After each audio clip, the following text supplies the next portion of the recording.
The movie Karate Kid Legends is full of references and interesting trivia. There are many connections with legendary kung fu movies, but there are also clear references to the Cobra Kai series. We'll see all of that here. Today in Charlietales, I'll tell you all the curiosities and secrets of the movie. Ready? Let's begin.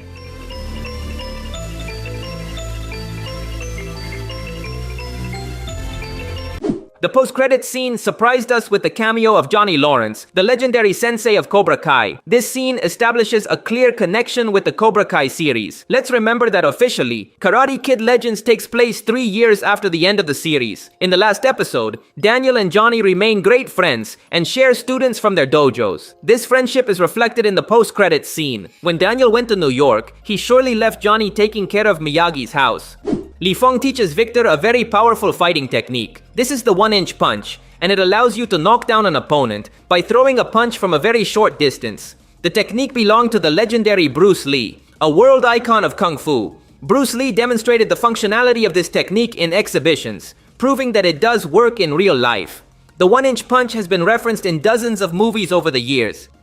When Mr. Han visits Daniel LaRusso, we can see Miyagi's house. This house is exactly the same as it was in the original Karate Kid movies. In fact, if we look at both images, we will notice that even the same cars Miyagi had in the past are there. Especially we can see the classic 1947 Ford convertible, which has appeared both in the Karate Kid movies and in the Cobra Kai series.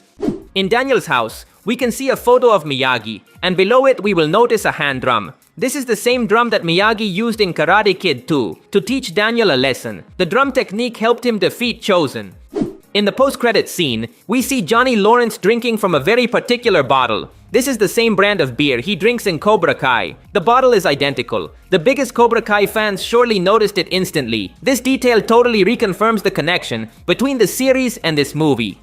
At the beginning of the story, we see that Mr. Han has his own Kung Fu dojo, and here many students do the training of putting on and taking off the jacket. This routine was used by Mr. Han with Dre Parker in the 2010 Karate Kid movie. Now that he is a respected sensei in China, he continues to use the technique with his new students. When Lee faces the debt collectors, who were coming after Victor, we can notice something interesting in his fighting style. The choreography has a style of action with comedy. Lee falls and hits constantly, and also uses objects from his environment to defend himself. This is the classic fighting style that Jackie Chan has used in countless movies. Jackie Chan fans are used to seeing him in these comedy-infused fights. Seeing Jackie get hurt is part of his essence. It's clear that he collaborated on this choreography. Mr. Han asks Lee to do a very particular training. The youngster must hang upside down and then rise up to perform the movement of putting on and taking off the jacket. The routine is very similar to a training Jackie Chan did as a young man for the 1978 movie Drunken Master. The body and hand movements are very similar. This was the movie that launched Jackie Chan to fame, so it made sense to see a reference to it.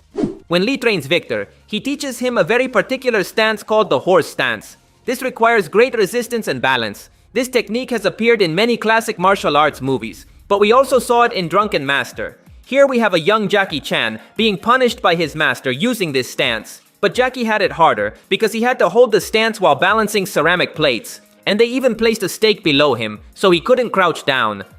Actor Ralph Macchio appears in Karate Kid Legends at the age of 63, but he looks really young. This is even more interesting if we consider that Pat Morita was only 52 years old when he played the legendary Mr. Miyagi in Karate Kid 1. That means Ralph is now older than Pat Morita was back then. Ralph Macchio definitely has a fountain of youth.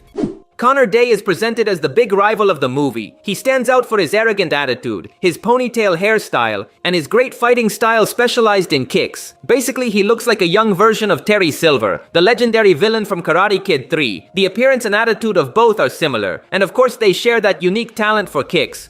When Mr. Han meets Daniel, we see the Karate Kid wearing a jacket with 2 front pockets. This looks a lot like the jacket Daniel wore in the finale of Cobra Kai. Those who watch the series finale will know it ends with Daniel and Johnny together in a restaurant. The jacket Daniel wears in that scene is identical. Let's remember that officially, Karate Kid Legends takes place 3 years after the end of Cobra Kai, so it's not unusual to see connections like this.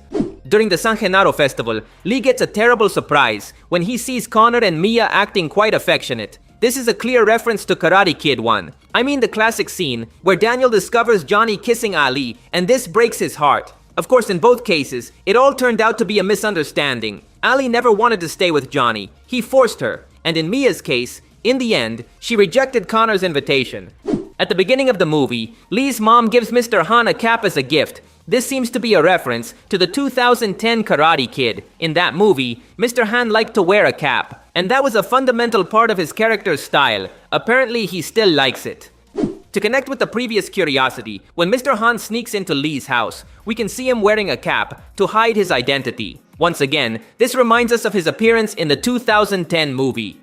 When the villain Connor Day meets Lee, he surprises him with a punch to the eye. Our protagonist ends up with a big bruise that he tries to hide from his mother, but she eventually finds out. This is identical to what happened with Daniel San in Karate Kid 1. In that story, Johnny also gave him a black eye, and Daniel also tried to hide it from his mother. Of course, the woman noticed, just like Lee's mother. During the tournament, there's a very funny moment when Jackie Chan hits a thug using his butt. This is not a random attack. It's another reference to the legendary movie Drunken Master. This is the fighting style of Miss Ho, the drunken woman. This is cinema, my friends.